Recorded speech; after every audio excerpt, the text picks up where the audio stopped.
Assalamualaikum warahmatullahi ta'ala wabarakatuh.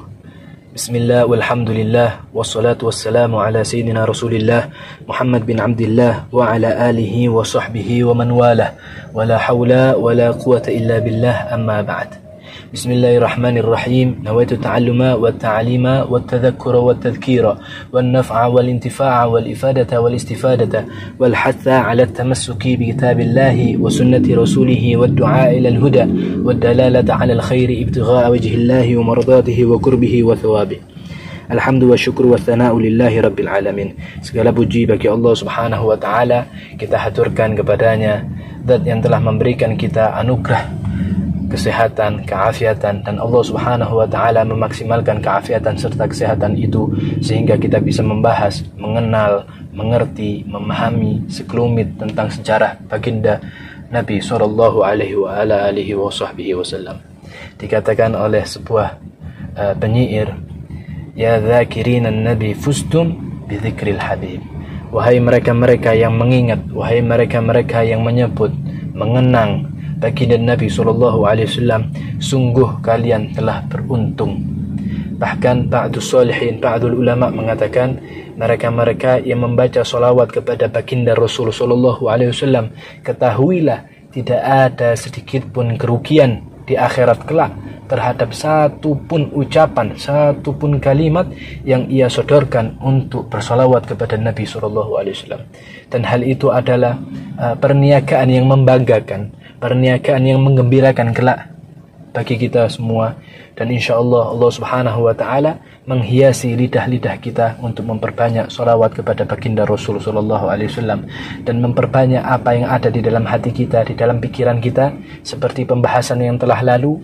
Dan semoga Allah subhanahu wa ta'ala menghiasi pikiran kita, menghiasi lidah kita, menghiasi telinga kita, menghiasi seluruh indera-indera yang ada di dalam tubuh kita, dan menghiasi seluruh sekucur tubuh kita dengan cahaya baginda Nabi sallallahu alaihi wasallam, yaitu mengikuti sunnah beliau, sehingga Allah subhanahu wa ta'ala memberikan cahaya kepada kita, cahaya nubuah, cahaya nabawiyah, cahaya Nabi sallallahu alaihi wasallam yang membawa kebahagiaan, yang membawa ketentraman, yang membawa keindahan, yang membawa kesejahteraan bagi siapapun sang pemilik maupun siapapun yang berkaitan. Itulah cahaya baginda Rasul sallallahu alaihi wasallam. Dan alhamdulillah sekian kalinya kita bisa menyibukkan diri kita dalam pembahasan kita mengenal sedikit tentang perjalanan hidup daripada baginda Rasul. Sampailah kita pada pembahasan alamatun nubuwah, tanda-tanda kenabian. Setelah kemarin kita teliti, bahas sedikit sekelumit tentang nama-nama baginda Rasul sallallahu alaihi wasallam yang begitu banyak, yang menunjukkan keutamaan, kemuliaan, ketinggian daripada Nabi Muhammad. Dan sampailah kita pada bab selanjutnya di dalam kitab Tarikhul Hawadits yang dikarang oleh yang mulia Abuya Muhammad bin Alwi al-Maliki. Maka sebelum kita lanjutkan, Al-Fakir akan baca sedikit yang ada di dalam kitab itu, dan Al-Fakir akan coba sedikit ceritakan dan sedikit artikan, memaknai sekelumit daripada apa yang dikarang oleh Abuya Muhammad bin Alwi al-Maliki. Qala rahimahullah wa nafa'ana bihi wa bi ulumihi wa bi asrarihi fid dharain, amin. Ila an qal min alamatin nubuwah. أول علامة النبوة المحسوسة هي شق صدره الشريف، وهذا الشق قد حصل له صلى الله عليه وسلم أول مرة وهو صغير السن عند حليمة، وكان في الرابع من عمره على الصحيح. وأما المرة الثانية فقد شق صدره الشريف صلى الله عليه وسلم وهو ابن 10 سنين. وأما المرة الثالثة فقد شق صدره الشريف عندما جاء جبريل بالوحي حين نبئه. وأما المرة الرابعة فهي ليلة الإسراء كما ورد في صحيحين. واعلم أن جميع ما ورد من شق صدره واستخراج القلب مما يجب التسليم به دون التعرض لصرفه عن حقيقته لصلاحية القدرة، فلا يستحيل شيء من ذلك. الثاني خاتم النبوة، ومن علامة النبوة خاتم النبوة.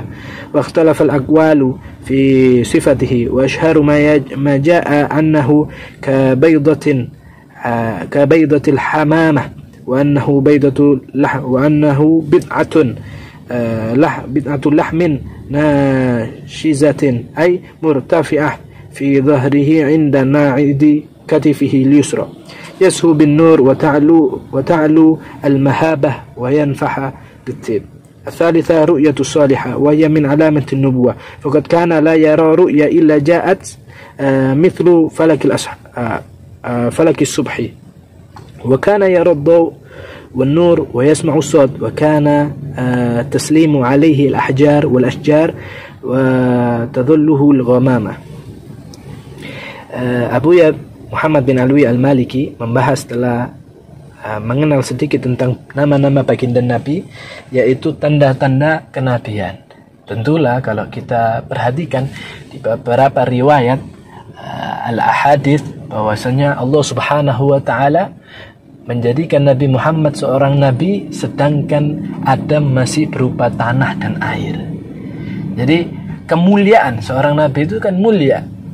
Dan Allah Subhanahu wa taala telah mencantumkan kemuliaan titel tersebut sudah ada pada dirinya Nabi walaupun Nabi Adam belum jadi apa-apa. Sallallahu alaihi wa alihi. Ini kan menunjukkan bahwasanya Nabi Muhammad adalah seorang nabi yang sebelum lahirnya, bahkan sebelum wujudnya para anbiya, Allah Subhanahu wa taala telah mengkaitkan zatnya beliau. Allah Subhanahu wa taala telah mengkaitkan Nabi Muhammad dengan sifat-sifat yang tinggi, titel-titel yang mulia, yang agung.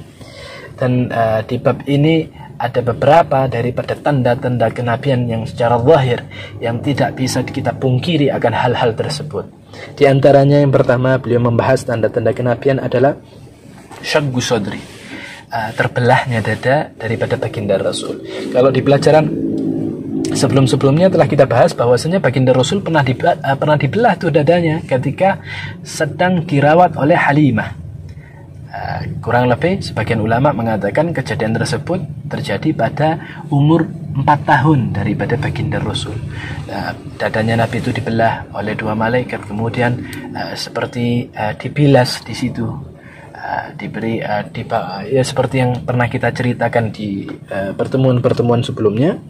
Dan itu terjadi yang pertama kali ketika Nabi umur 4 tahun. Dan hal itu terjadi, syakkus pembelahan dadanya baginda Rasul itu terjadi sebanyak 4 kali. Yang pertama itu tadi, yang kedua adalah ketika beliau umur 10 tahun, yang ketiga ketika beliau umur 40 tahun, ketika beliau awal menerima daripada wahyu, beliau dibelah dadanya. Dan yang keempat, yang terakhir, yaitu ketika Isra wal Mi'raj. Dan telah datang banyak riwayat akan pembetulan atau akan kebenaran yang Nabi SAW mengakui akan terjadinya syakkus sodra tersebut. Maka katanya beliau, Abuya Muhammad bin Alwi al-Maliki, kita nggak bisa berpaling akan kebenaran atas hal tersebut. Adapun teknisnya, di mana ketika itu tidak ada peralatan kesehatan yang mumpuni ya untuk melakukan hal tersebut, akan tapi Allah Subhanahu wa taala ala kulli syai'in qadir. Allah terhadap segala sesuatu itu maha berkuasa dan maha mampu untuk mewujudkannya. Allah mewujudkan manusia dari yang tidak ada menjadi ada aja bisa, apalagi hanya membelah dadanya baginda Rasul, kemudian membalikkan dengan pembalikan yang sempurna dan tidak ada bekas di situ. Dan Allah Subhanahu wa taala atas hal itu maha mampu. Ketika ada pertanyaan, kemudian apa yang dilakukan oleh para malaikat ketika membelah dadanya Nabi? Apakah mereka mengambil kotoran daripada Nabi? Ketika kita tadi mengisahkan ya, orang tua, kakek-kakeknya Nabi, semuanya adalah manusia-manusia suci. Maka bagaimana dengan Nabi Muhammad, pusat kesucian, awal daripada kesucian, yang menyebarkan kesucian, yang mengajarkan kesucian, gitu. Apakah yang dikeluarkan dari Nabi kotoran? Maka di sini para ulama mengajarkan kita untuk memiliki adab dalam berkata, bertutur kata, atau memiliki adab dalam memahami sesuatu, tidak semena-mena atau ceroboh berkata sesuatu. Maka mereka diantaranya Al-Habib Ali bin Muhammad bin Husain Al-Habsyi dalam kitabnya Simtud Durar, beliau mengatakan, wa ma akhrajal amlak min qalbihi adha walakinnahum zaduhu tuhran ala tuhri. Ini di dalam kitab Maulidul Habsyi dikatakan itu para malaikat tidak mengeluarkan di dalam tubuhnya Nabi itu berupa kotoran atau kejelekan, bukan. itu malaikat nggak mengeluarkan, karena di dalam tubuhnya Nabi nggak ada kotoran, nggak ada kejelekan. Akan tetapi mereka zaduhu tuhron ala tuhri, tapi yang dilakukan oleh para malaikat adalah menambahkan kesucian di atas kesucian. Kita lihat nih, agama juga ngajarin seperti itu. Kita kalau punya wudu dianjurkan tuh untuk kita tasdidul wudu, memperbarui wudu. Kita sudah bersuci nih, tapi kita juga dianjurkan untuk yazaduhu tuhran ala tuhri, menambahkan kesucian di atas kesucian. Itu bukan satu hal yang nggak masuk akal atau satu hal yang dibuat-buat, enggak, tapi itu adalah satu hal yang memang itulah realita keadaan dalam kehidupan di dunia ini. Tidak ada yang salah menambahkan kesucian di atas kesucian, dan inilah akidah yang kita pegang, bahwasanya baginda Rasul SAW Allah ciptakan dalam keadaan suci, bersih, tanpa sedikit pun kecacatan. Bahkan dikatakan apa yang keluar dari tubuhnya Nabi berupa, kalau manusia biasa itu adalah berupa kotoran, ketahuilah kotorannya Nabi beraroma wangi, kotorannya Nabi beraroma harum. Berapa riwayat yang telah sampai kepada kita bahwasanya banyak diantara, ada beberapa daripada sahabiyah dari sahabat-sahabat perempuan yang mereka secara sengaja meminum air seni daripada baginda Rasul. Apakah karena mereka gila akan keberkahan? Apakah karena mereka ini melakukan sesuatu hal yang ekstrim? Tidak. Beberapa di antara mereka melakukan hal itu semua karena mereka tergiur akan kewangian daripada hal tersebut. Mereka itu sampai memikir apa ini? Mereka itu sampai menduga apa ini? Tidak berpikir ini suatu hal yang kotor, tidak berpikir ini suatu hal yang jijik, tapi mereka justru tertarik karena aroma wangi yang keluar daripada cairan tersebut, hingga mereka meminum. Tabarukan sallallahu alaihi wa alihi. Subhanallah, Allah desain seperti itu. Apalagi di dalam batinnya Rasul suci, bersih. Tanamu ainaya wa la yanamu qalbi, katanya Nabi, mataku bisa jadi terpejam tapi hatiku tetap terjaga kepada Allah Subhanahu wa taala. Ini menunjukkan kesucian dan tingginya kualitas daripada hatinya atau dalam dadanya Rasul. Zahirnya dia seperti itu, apalagi batinnya Rasul gitu. Sallallahu alaihi wa alihi. Adapun tanda kenabian yang kedua yang secara realita dan tidak bisa untuk dihela adalah stempel kenabian, khatamun nubuwah. Stempel ini sebagian ulama berpendapat atau berbeda pendapat dalam bentuknya dan sifatnya seperti apa. Akan tetapi salah satu pendapat yang masyhur ia adalah seperti tonjolan daging yang bentuknya seperti dari telurnya burung gitu, seperti telurnya burung, agak lonjong gitu, dan berada di dekat pundak kirinya baginda Rasul. Dan ini memang sudah jadi tanda kenabian. Itu para rahib, cerita-cerita yang telah lalu, mereka banyak mengenal Nabi, banyak tahu sifatnya Nabi, di antaranya karena mereka menyaksikan sendiri ada khatamun nubuwah, ada kayak stempel, tanda daripada kenabian. Kalau kita lihat di dalam kitab Maulid Ad-Dibai dikatakan yub'atsu min tihama baina yadayhi al-qiyamah fi dhahrihi alama.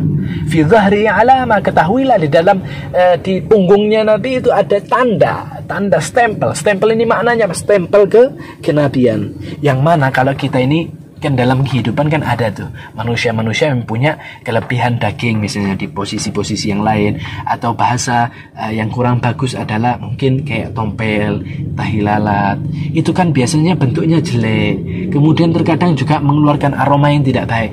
Ini Allah Subhanahu wa taala mendesain tonjolannya Nabi adalah tonjolan yang indah. Kita gak bisa bayangin tonjolannya Nabi aja, sesuatu yang lebih dari Nabi, Allah bikin hal itu indah. Bahkan sebagian ulama mengatakan ya talala, ya lu mengeluarkan cahaya, bahkan memiliki aroma yang begitu indah, aroma yang begitu wangi. Sallallahu alaihi wasallam.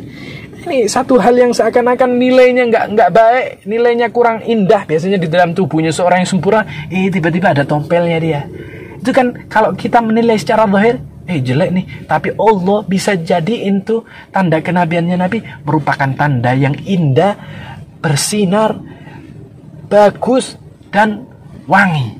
Subhanallah, begitu cintanya Allah, dan Allah sampai begitu detailnya dalam mendesain setiap inci daripada tubuhnya Nabi Shallallahu Alaihi Wasallam. Bahkan kalau kita dapati di beberapa museum-museum yang menyimpan rambut baginda Rasul, mereka ketika ditanyakan, ketika diteliti, rambutnya Nabi ini sudah terputus dari jasadnya Nabi, tapi Allah Subhanahu Wa Taala desain rambut setiap tahun tumbuh. Itu bukan rahasia yang khusus, itu rahasia umum. Kita bisa cari pembuktian hal tersebut, telah diteliti. Kalau nggak salah 0,40 sekian milimeter per tahun. Subhanallah, tumbuh. Nggak ada kulitnya, nggak ada ibarat kalau gitu nggak ada nutrisinya. Tapi Allah Subhanahu Wa Taala muliain, walaupun ini sudah terpotong dari Nabi, bisa tumbuh mulia. Sallallahu alaihi wasallam. Adapun tanda kenabian yang selanjutnya yang dikatakan oleh Abu Ya Muhammad bin Ali Al-Maliki adalah ru'yatus sholihah. Sebagaimana kita tahu, mimpi itu adalah salah satu sifat dari 40 sifat kenabian. Bahwasanya para anbiya mereka memiliki mimpi-mimpi, yang mana mimpi-mimpi mereka ini terkadang adalah wahyu dari Allah Subhanahu Wa Taala. Seperti kita kenal Nabi Ibrahim ketika beliau mengatakan kepada anaknya, ya bunayya inni ara fil manami anni adbahuk fanzur madza tara. Ya, katanya anaknya, Nabi Ibrahim bercerita kepada anaknya, wahai anakku, aku ini melihat dalam mimpiku bahwasanya aku ini menyembelih dirimu. Ini maknanya apa? Ini perintah dari Allah. Wahai Ibrahim, sembelihlah anakmu. Ajib. Anak yang ditunggu-tunggu kehadirannya, anak yang ketika itu tumbuh menjadi seorang yang kuat, yang dewasa, yang membanggakan, yang menyenangkan. Ya kan, qurrata ayunnya Nabi Ibrahim ketika sudah diharap-harap dan Allah memberikan, ternyata Allah Subhanahu Wa Taala memerintahkan Nabi Ibrahim untuk menyembelih. Maka bagaimana pendapatmu, wahai anakku? Keren nih Nabi Ibrahim. Ditanya tuh, bukan ayo ini perintahnya Allah kita harus laksanain, tapi Nabi Ibrahim bilang, ya apa pendapatmu? Fanzur madza tara. Nabi Ismail mengatakan, if'al bima tu'mar. Al-Fakir lupa itu ayat Al-Qur'annya. Fanzur madza tara. Intinya terakhirnya satajiduni insyaallah minas sabirin. Wahai ayahku, laksanakan aja tuh perintahnya Allah. Kau akan dapati aku adalah orang yang legowo sama ketentuannya Allah, orang yang nerima, bahkan yang dukung tuh perintahnya Allah. Sallallahu alaihi salamullah. Itu Nabi Ibrahim sama Nabi Ismail. Ini salah satu gambaran. Seperti Nabi Yusuf alaihi salam, beliau mengatakan, inni ra'aitu ahada asyara kawkaban wasyamsa wal qamara ra'aitahum, intinya syamsa wal qamara ra'aitu 11 kawkaban wasyamsa wal qamara ra'aituhum li sajidin. Mohon maaf apabila ada kesalahan daripada pembacaan ayat, karena Al-Fakir bukan daripada mereka-mereka yang hufaz, mereka-mereka yang menghafal Al-Quran. Tapi ini adalah salah satu gambaran yang Al-Fakir sampaikan, bahwasannya mimpi-mimpi itu adalah hak. Mimpinya para anbiya adalah hak. Maka bagaimana dengan mimpinya baginda Rasul sallallahu alaihi wasallam ketika Nabi Yusuf diantaranya, ya tadi yang Al-Fakir baca, id qala Yusuf li abi ya abati inni ra'aitu 11 kawkaban wasyamsa wal qamara ra'aituhum li sajidin. Ketika Nabi Yusuf mengatakan, wahai ayahku, aku lihat dalam mimpiku bahwasannya bintang-bintang, matahari, bulan, yang mana aku lihat mereka semua kepada diriku sujud memberikan penghormatan. Ini adalah tanda-tanda mimpi yang hak daripada para anbiya. Begitu juga baginda Rasul sallallahu alaihi wasallam. Beliau sebelum diangkat menjadi seorang rasul, beliau mendapatkan mimpi-mimpi yang hak. Beliau melihat seperti cahaya yang muncul di pagi hari, ya kan, cahaya yang indah yang membawa keterangan setelah petang. Kan malam itu petang tuh, datang waktu subuh, datang tuh cahaya subuh yang indah, yang nyaman, memberikan ketenangan, kehangatan, kenyamanan, kebahagiaan. Tuh Nabi lihat seperti itu. Nabi lihat cahaya-cahaya yang begitu luar biasa dalam mimpi-mimpinya Nabi, yang mana dari situlah baginda Rasul sallallahu alaihi wasallam banyak menyendiri hingga akhirnya banyak berdiam diri di Gua Hira, dan Allah Subhanahu wa taala angkat beliau menjadi seorang utusan sallallahu alaihi wa alihi Itulah sedikit daripada tanda-tanda kenabian. Walaupun banyak diantaranya seperti baginda Rasul Shallallahu Alaihi Wasallam nggak pernah ada bayangannya, ya kan? Kemudian beliau Shallallahu Alaihi Wasallam dikatakan para dedaunan, tuh pohon-pohon dan batu-batuan menguluk salam kepada Nabi. Kalau kita lihat di dalam beberapa kitab Maulid, kalamatsul ahjar wa sallamatsul ahjar wa khatabatsul ashjar. Itu batu-batu ngucapin salam sama Nabi, dan nih daun-daun semuanya mengucapkan sesuatu kepada Nabi Sallallahu alaihi wasallam. Ini Nabi mulai kecil sudah digituin, tuh batu-batu sudah nguluin salam sama beliau. Jadi tanda hak bahwasanya Nabi Muhammad adalah seorang utusannya Allah Subhanahu wa taala. Ini tanda yang zahir, dan ini hanya sekelumit dari segudang rahasia yang tidak bertepi akan satu pembahasan yang telah kita bahas pada malam hari ini. Dan Nabi SAW diantaranya tanda kenabian bukan hanya tidak memiliki bayangan, tapi beliau senantiasa terlindungi dari teriknya matahari. Beliau senantiasa dinaungi oleh awan. Kalau kita baca tuh di Maulid Ad-Dibai, tudilluhul ghamama tuti'ahu as-sahaib. Tuh Nabi SAW dinaungi oleh awan, dan awan-awan tuh nurut sama Nabi, ngelayanin sama Nabi. Itu awan gak punya akal, itu awan gak punya pikiran, itu awan gak punya hati, gak punya ini, gak punya itu. Maka bagaimana kita ketika kita mengetahui ini orang mulia, ini orang tinggi, seberapa kemuliaan yang telah kita sodorkan kepada Nabi Muhammad SAW. Semoga dari sekelumit ini memberikan gambaran kita, memberikan ikatan yang kuat kepada kita bahwasanya Nabi adalah jalan dan pegangan yang terbaik dalam kehidupan kita, sebagaimana apa yang dikatakan oleh guru kita Ustadzuna Sofyan Haris di pertemuan atau pelajaran yang telah lewat, bahwasannya Nabi Muhammad adalah wasilatul uzma, perantara yang teragung, perantara yang terutama, perantara yang terbesar yang Allah letakkan untuk kita berpegang teguh. Bahkan perantara tersebut hingga Allah cantumkan di dalam Al-Quran, in kuntum tuhibbunallah fattabi'uni yuhibbukumullah. Kalau kalian ini benar-benar cinta sama Allah, maka katakanlah wahai Muhammad kepada umatmu, kalau mereka benar cinta sama Allah, hendaknya mereka ikut sama engkau, maka aku akan cinta kepada mereka. Disinilah Allah Subhanahu wa taala mengaitkan cintanya Allah kepada mereka-mereka yang ikut sama Nabi Muhammad, mereka-mereka yang berwasilah, berpegang teguh dalam kehidupannya dengan Nabi Muhammad. Semoga Allah Subhanahu wa taala jadikan kita daripada mereka-mereka yang berpegang teguh dengan Nabi Muhammad, dan Allah hiasi kita dengan hiasan-hiasan yang terbaik yang diajarkan, yang dicontohkan, yang dibawa oleh Nabi Muhammad SAW. Amin amin ya rabbal alamin. Mungkin sekelumit ini yang bisa Al-Fakir sampaikan. Mohon maaf untuk kali ini Al-Fakir tidak bisa bermuajah langsung dengan antum, tapi semoga Allah Subhanahu wa taala memberikan kemanfaatan, Allah Subhanahu wa taala memberikan keluasan daripada barakah, kemanfaatan seperti keberkahan dan kemanfaatan kita bermuajah ataupun bertemu secara langsung. Hadanallahu wa iyyakum. Al-Fakir tutup dengan talqinul dzikir dan doa kunut. Bismillahirrahmanirrahim. La ilaha illallah al-mawjud fi kulli zaman, la ilaha illallah al-ma'bud fi kulli makan, la ilaha illallah al-madhkur bi kulli lisan, la ilaha illallah al-ma'ruf bil ihsan, la ilaha illallah kullu yawmin huwa fi shan, la ilaha illallah al-aman min zawalil iman wa min fitnati syaitan ya qadim al-ihsan, kama laka alaina من إحسان إحسانك القديم يا حنان يا منان يا رحيم يا رحمن يا غفور يا غفار اغفر لنا وارحمنا وأنت خير الراحمين. وصلى الله على سيدنا محمد وعلى آله وصحبه وسلم والحمد لله رب العالمين. اللهم هدنا فيمن هديت وعافنا فيمن عافيت وتولنا فيمن توليت وبارك لنا فيما أعطيت وقنا برحمتك شر ما قضيت فإنك تقضي ولا يقضى فإنه المسلمين تبارك وتعالى. وصلى الله وسلم على نبينا وعلى آله وصحبه الحمد لله رب العالمين. تقبل الله منكم هذا مني والعفو منكم والسلام عليكم ورحمة الله تعالى وبركاته.